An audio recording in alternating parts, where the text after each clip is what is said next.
আর এবার দেখাবো খাস কলকাতায় ছিনতাই, মহিলাকে রাস্তায় দাঁড় করিয়ে ছিনতাই।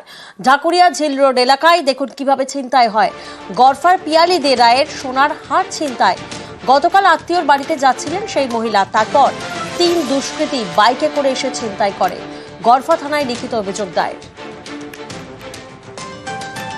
আমি বাড়ি থেকে বেরিয়ে আমার রিলেটিভের বাড়িতে যাচ্ছি। পুরী থেকে এসছি একটু জগন্নাথ দেবের প্রসাদ নিয়ে। তারপরে 3টি ছেলে একটি বাইক করে এলো। আসার পরে গলার চেনটা টান মারলো। আমি তো হয়েছি যে ট্রেন আমার চলে গেছে। তারপরে আবার সেকেন্ডের মধ্যেই সে আমাকে আঙুল দেখিয়ে বড় বড় চোখ করে আমার দিকে এগিয়ে আসছে। তখন আমি ভাবলাম যে কি ব্যাপার, অন্য কিছু অ্যাটেম্প্ট করবে। তখন আমি বুঝতে পারলাম যে চেনটা ছিঁড়ে এই দিকটায় পড়েছিল।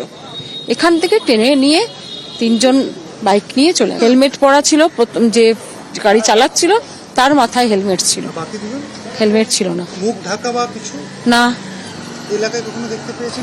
না 4:45 থেকে 5টার মধ্যে।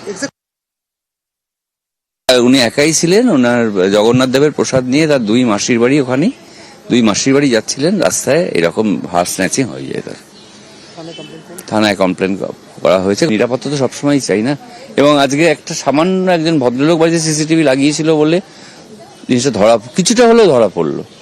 যদি না থাকতো তাহলেও হতো না, সেটাও হতো না।